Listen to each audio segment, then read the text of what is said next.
Hello friends, welcome back to my YouTube channel Elite Nursing Classes Center of Excellence. I hope you all are doing well. So friends, last class में हमने start किया था neurological system.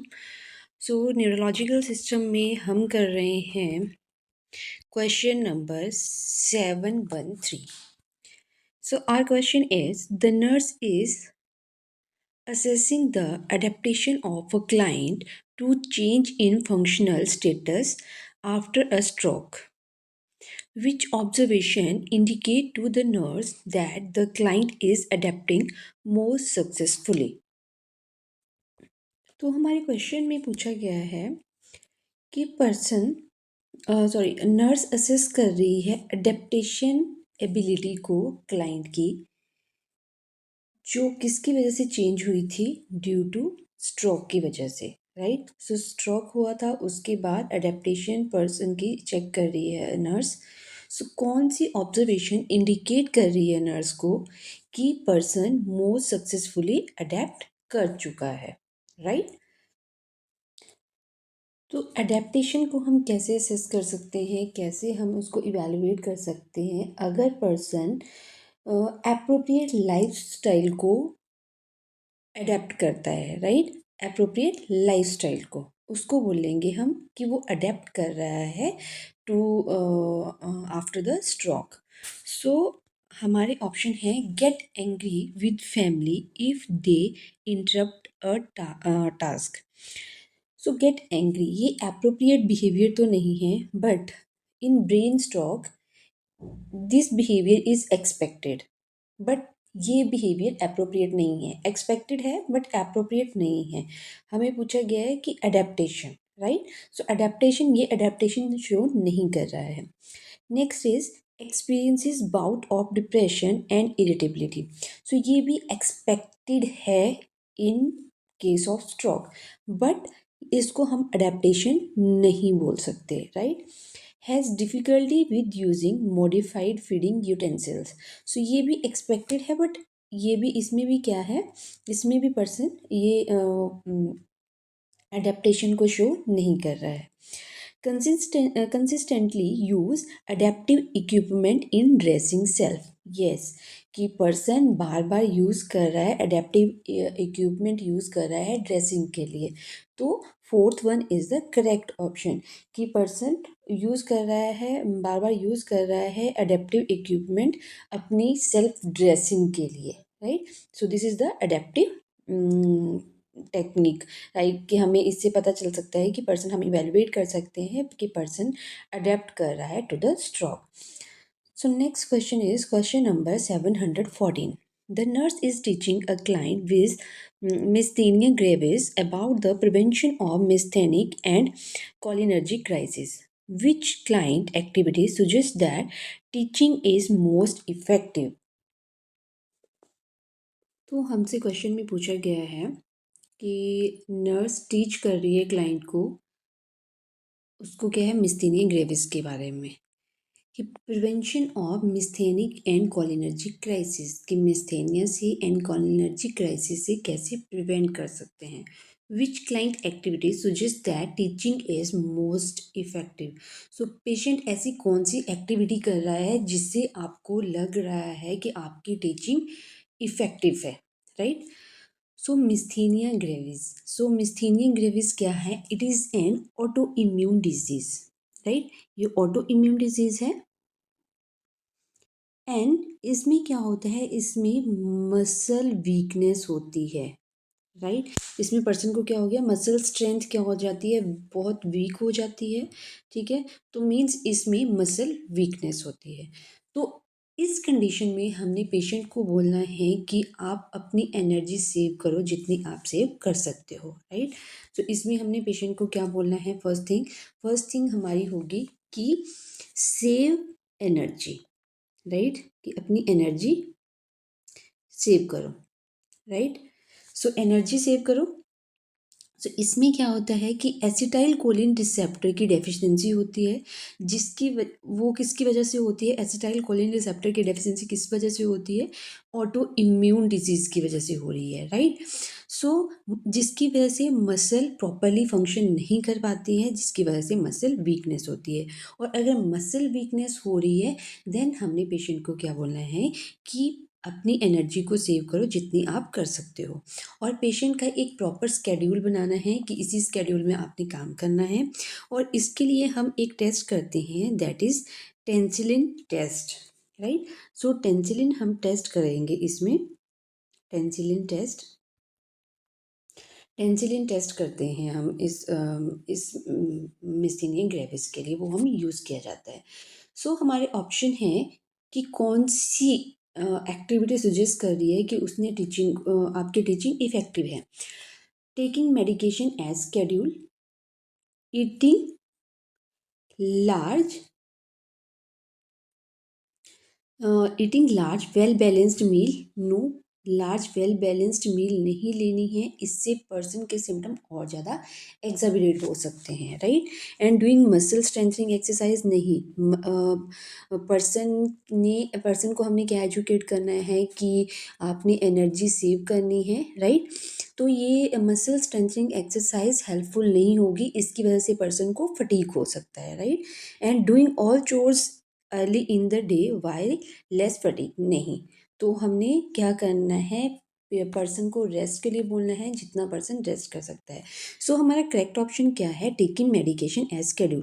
जो मैंने आपको बताया कि person का एक हमने स्केड्यूल सेट करना है, उसी स्केड्यूल में पर्सन के हमने सारे काम बोलना है करने के लिए।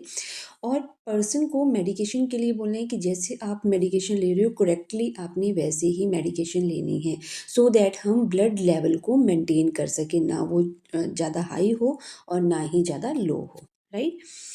So our next question is question number 715. The nurse is instructing a client with Parkinson's disease about preventing fall. Which client statement reflect a need for further teaching?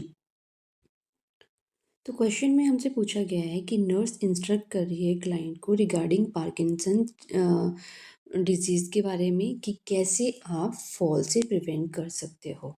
सो कौन सी स्टेटमेंट नर्स को रिफ्लेक्ट कर रही है कि person ने understand नहीं किया आपकी टीचिंग को, या उसको फर्दर और ज़्यादा टीचिंग की ज़रूरत है। सो पार्किंसन डिजीज़ में क्या होता है, डोपामिन का लेवल क्या होगा, डोपामिन का लेवल इसमें डिक्रीज़ हो जाता है, राइट। डोपामिन क्या है, डिक्रीज़ हो जाता है, जो अफेक्ट करता है पर्सन की मूवमेंट्स को, जैसे सफलिंग गेट पेशेंट का इसमें होता है, राइट। तो इसमें हमारी मेन प्रायोरिटी क्या होगी, इसमें हमारी मेन प्रायोरिटी है सेफ्टी। तो जब भी हमने नर्सिंग इंटरवेंशन करनी है तो फर्स्ट प्रायोरिटी हमने पेशेंट की सेफ्टी पे देनी है, राइट। सो हमारे ऑप्शन है, I can sit down to put on my pant and shoes. Yes, ये स्टेटमेंट तो करेक्ट है कि जब मैंने अपने शूज़ एंड पेंट वियर करनी है तब मैंने बैठना है। तो दैट मीन्स ये स्टेटमेंट क्या है, करेक्ट है। बट हमसे पूछी गई है incorrect statement, right. So I try to exercise every day and rest when I am tired. Yes, कि मैंने एक्सरसाइज दिन सुबह करनी है, दिन में करनी है, और मैंने रेस्ट करना है जब मैं टायर्ड होऊंगा, राइट। सो ये भी करेक्ट है। My son removed all loose drugs from my bedroom. Yes, क्योंकि इसमें इंजरी के चांसेस होते हैं, फॉल के चांसेस होते हैं। तो जितना भी फर्नीचर है, मटेरियल है आपके रूम में, उसको क्या करना है, क्लीन करना है या साइड कर रखना है, right. I don't need to use my walker to get to the bathroom. So I don't need to use my walker. ये क्या इंडिकेट कर रहा है, ये स्टेटमेंट नेगेटिव क्वेरी स्टेटमेंट हमें शो कर रहा है, ठीक है, कि ये नेगेटिव स्टेटमेंट है। तो ये क्या शो कर रही है कि मैं अपना वॉकर यूज़ नहीं करूँगा। अगर पेशेंट अपना वॉकर यूज़ नहीं कर रहा है then patient has more susceptible to fall, right. तो हमने जब पेशेंट ये वाली स्टेटमेंट देगा तब हम समझेंगे कि पेशेंट को और ज़्यादा टीचिंग की ज़रूरत है। तो इसमें मेन प्रायोरिटी हमारी क्या होगी, मेन प्रायोरिटी है हमारी सेफ्टी। तो जितने भी सेफ्टी की इंटरवेंशन है वो हमने सारी पेशेंट को बताना है कि कैसे आप फॉल से प्रिवेंट कर सकते हो, right. So our next question is question number 716. The nurse has given suggestion to a client with trigeminal neuralgia about strategies to minimize episode of pain. The nurse determined that the client need further teaching if the client make which statement. So this question is most important. So maximum time exam में ये question पूछा जाता है, right. So nurse suggestion दे रही है client को जिसको trigeminal न्यूरेलिजिया है, अबाउट स्ट्रेटजीज कि आप कैसे मिनिमाइज कर सकते हो episode of pain, right. So nurse ने क्या देखा कि क्लाइंट को फर्दर टीचिंग की ज़रूरत है। अगर क्लाइंट कौन सी स्टेटमेंट दे रहा है, मीन्स इसमें भी हमने फाइंड आउट करना है negative statement query, right. So trigeminal neuralgia में कौन सी नर्व अफेक्ट होती है, इसमें हमारी ट्राइजेमिनल नर्व्स अफेक्ट होती हैं, right. So trigeminal nerve, so nerves अगर आपने लर्न करनी है, name of the nerves and function of the nerves, so उसके लिए मैंने आपके लिए एक वीडियो आपके लिए अपलोड की है। सो आप उस वीडियो को फॉलो कर सकते हो कि कैसे आप इजीली लर्न कर सकते हो nerve functions and their name, right. So इसमें ट्राइजेमिनल नर्व अफेक्ट होगी, ठीक है। सो ट्राइजेमिनल नर्व्स कहाँ कहाँ, जैसे इसकी ब्रांचेस कहाँ कहाँ होती हैं, लाइक मैक्सिलरी हो गया, maxilla and mandible, right. So इसमें जो ब्लड सप्लाई होल जो ये ट्राइजेमिनल नर्व है, ये पूरे ब्लड की पूरे फेस को, राइट। सो पूरे फेस को ये अफेक्ट करती है, राइट। जब इसमें ट्राइजेमिनल न्यूरोलेजिया होता है तो ये पूरे फेस को अफेक्ट करती है। सो इसमें हमसे क्वेश्चन में पूछा गया है कि नर्स कौन सी स्टेटमेंट देगी कि जिससे हमें लगेगा कि पर्सन को फर्दर टीचिंग की ज़रूरत है। तो चलते हैं ऑप्शन की तरफ। I will wash my face with cotton pad. Yes, जो ट्राइजेमिनल न्यूरोलेजिया है उसमें पेशेंट में फेस में क्या होता है, पेन होती है। सो हमने पेशेंट को क्या बोलना है कि आपने फेस को कॉटन पैड के साथ वॉश करना है, राइट। सो ये करेक्ट स्टेटमेंट है। I will have to start chewing on my unaffected side. Yes, अगर अफेक्टेड साइड से अगर पेशेंट लेगा तो उसको पेन होगी, right. I should rinse my mouth if toothbrush is painful. Yes, हमने क्या बोला पेशेंट को कि आप अपना माउथ रिंस कर सकते हो अगर टूथब्रश से आपको पेन होता है। फोर्थ ऑप्शन है I will try to eat my food इधर वेरी वार्म और वेरी कोल्ड। नो, अगर पेशेंट बहुत ज़्यादा गर्म या बहुत ज़्यादा ठंडा अगर पेशेंट ले रहा है तो उससे और ज़्यादा पेन एग्जाबरेट होगी। सो हमने पेशेंट को बोलना है कि जो भी आपने खाना है वो रूम टेम्परेचर पे आपने लेना है, ठीक है। जो भी आप खा रहे हो या पी रहे हो वो रूम टेम्परेचर पे होना चाहिए, वो ना ही ज़्यादा गर्म होना चाहिए और ना ही ज़्यादा ठंडा होना चाहिए, right. So correct option is option number fourth. अगर पेशेंट ये चीज़ बोल रहा है देन हमें लगेगा कि पेशेंट को हमें और ज़्यादा टीच करने की ज़रूरत है regarding trigeminal neuralgia. So next question is question number 770. The client is admitted to the hospital with a diagnosis of Guillain-Barré syndrome. Which past medical history finding make the client most at risk for this disease? तो question में पूछा गया है हमसे गुलन-बेरी syndrome के बारे में कि क्लाइंट हॉस्पिटल में एडमिटेड हुआ है, उसको किस चीज़ से डायग्नोज किया गया है, गुलन-बेरी सिंड्रोम। सो कौन सी पास्ट मेडिकल हिस्ट्री फाइंडिंग हमें ये बताती है कि पेशेंट इस डिजीज़ के लिए मोर ससेप्टेबल है या रिस्क पे है, राइट। सो रिस्क फैक्टर क्या होते हैं गुलन-बेरी सिंड्रोम के, right. So Guillain Barre syndrome it's Guillain Barre syndrome is also a autoimmune disease, right. Autoimmune disease है ये भी। और इसमें क्या होता है, इसमें भी मसल वीकनेस होती है, राइट। मसल वीकनेस होती है, बट इसमें जो मसल वीकनेस होती है वो होती है peripheral to centre, means ascending weakness इसमें होती है, राइट। क्या होगा इसमें, मसल वीकनेस होगी, असेंडिंग मसल वीकनेस होंगी इसमें, ascending muscle weakness, right. So weakness, ascending muscle weakness होगी, means peripheral to centre. So ये मेन सिम्टम आएगा गुलन-बेरी सिंड्रोम का। मसल वीकनेस होगी, असेंडिंग मसल वीकनेस होगी फ्रॉम पेरिफेरल टू सेंटर। और इसमें ये अफेक्ट करता है हमारे पेरिफेरल नर्व सिस्टम को प्लस सेंटर नर्व सिस्टम को, इन दोनों को ये अफेक्ट करता है, राइट। अगर किसी पेशेंट की हिस्ट्री है, रेस्पिरेटरी इन्फेक्शन की हिस्ट्री है, राइट? अगर कोई पर्सन है, उसकी हिस्ट्री है, रेस्पिरेटरी इन्फेक्शन पेशेंट को हुआ है, या पेशेंट को जीआई इन्फेक्शन हुआ है, जीआई इन्फेक्शन की हिस्ट्री है, राइट? तो उनमें चांसेस होते हैं, वो पर्सन ज़्यादा रिस्क पे होते हैं to the Guillain Barre syndrome के, राइट? तो जब पर्सन को रेस्पिरेटरी इन्फेक्शन हो रहा है या जीआई इन्फेक्शन हो रहा है, उसके 1 to 4 वीक के बाद पर्सन को सिम्टम्स अराइज होना स्टार्ट होते हैं गुलेनबेरी सिंड्रोम के, राइट? इसकी कॉम्प्लिकेशंस हमारे पास आती हैं। इसकी कॉम्प्लिकेशन होती हैं लाइक कार्डियक डिसरिथमिया हो गया, डीप वेन थ्रोम्बोसिस हो गया, एंड पल्मोनरी एम्बोलिज्म। तो ये जो मैंने आपको इसकी कॉम्प्लिकेशन बताई, ये सारी लाइफ थ्रेटनिंग कॉम्प्लिकेशंस हैं। अगर पेशेंट को ये कॉम्प्लिकेशंस हो रही हैं, देन उस कंडीशन में हमारे पास ईसीजी एंड इंक्यूबेटर ट्रे हमारे पास अवेलेबल होनी चाहिए, राइट?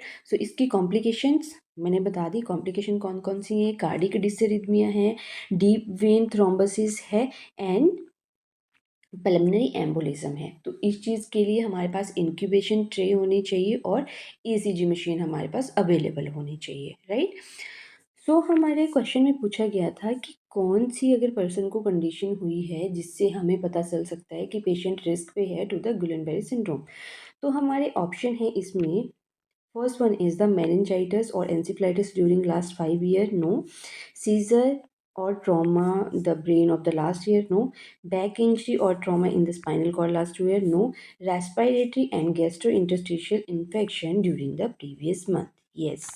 कि अगर पर्सन की हिस्ट्री है जीआई इन्फेक्शन की एंड रेस्पिरेटरी इन्फेक्शन की, तो वो पेशेंट ज़्यादा ससेप्टेबल होते हैं टू द गुलेनबेरी सिंड्रोम। तो इसकी कितनी ड्यूरेशन के बाद सिम्टम अराइज होते हैं? 1 to 4 वीक के बाद, राइट?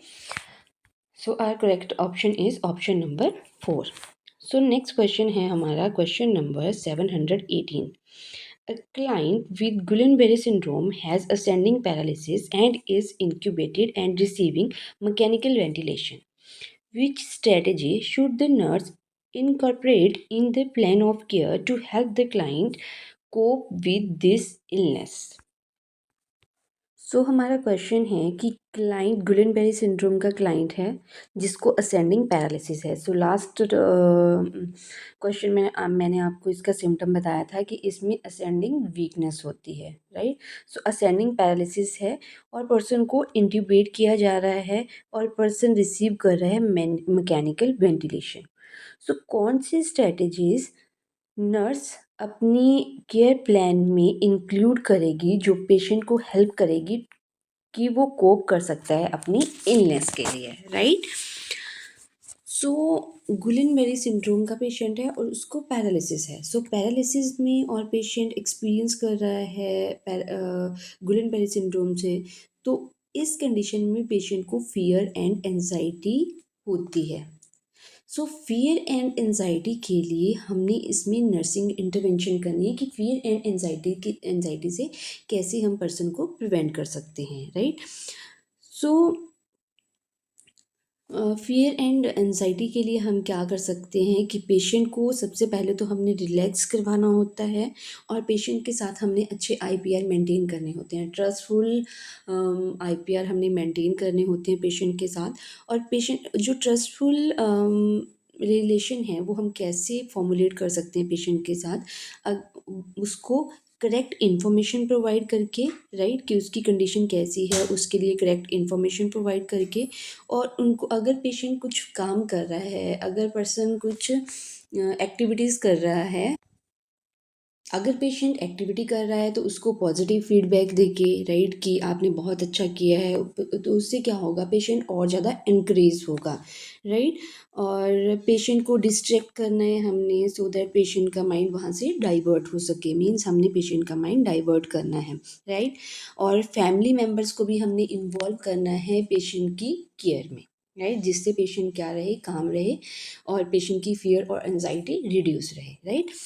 हमारे ऑप्शन है option number 1, giving a client full control over care decision and restricted visitor. तो ये तो नेगेटिव स्टेटमेंट है, राइट। सो अगर हम पेशेंट को कंट्रोल कर रहे हैं, पूरा उसके डिसीजन को कंट्रोल कर रहे हैं, विजिटर्स को हम रिस्ट्रिक्ट कर रहे हैं, तो उससे फियर और एंजाइटी और ज़्यादा इंक्रीज होगी। सो ये ऑप्शन इनकरेक्ट है।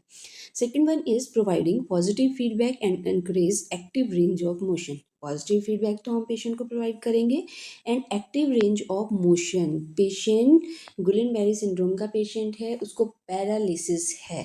सो पैरालिसिस वाला patient active range of motion exercise नहीं कर सकता, तो second one is also incorrect option. Next is the option number 3, provide information giving positive feedback and increasing relaxation. So yes, हमने information भी provide करनी है, positive feedback भी देना है, और एनकरेज करनी है रिलैक्सेशन। ये तीनों इंटरवेंशन हमें क्या शो कर रही हैं कि इससे पेशेंट की एंजाइटी एंड फियर को रिड्यूस किया जा सकता है। Next is the providing intravenous administration sedative reducing distraction and limiting visitor. तो विजिटर को हमने लिमिट नहीं करना है, क्योंकि हम फैमिली मेम्बर्स को क्या कर रहे हैं, इसमें इन्वॉल्व करना है हमने केयर में। डिस्ट्रैक्शन को हमने रिड्यूस नहीं करना है, डिस्ट्रैक्शन को हमने इंक्रीज करना है, कि पर्सन को हमने डिस्ट्रैक्ट करना है, सो दैट पेशेंट की एंजाइटी से हम पेशेंट की एंजाइटी को हम रिलीव कर सकते। तो fourth one is also incorrect option. So हमारा करेक्ट ऑप्शन क्या है, ऑप्शन नंबर 3, हमने इन्फॉर्मेशन प्रोवाइड करनी है, एक्यूरेट इन्फॉर्मेशन प्रोवाइड करनी है, पॉजिटिव फीडबैक देनी है, एंड एनकरेज करनी है relaxation to the patient, right. So friends, आज के लिए इतना ही। नेक्स्ट क्लास में मिलते हैं अदर क्वेश्चंस के साथ। तब तक के लिए बाय बाय।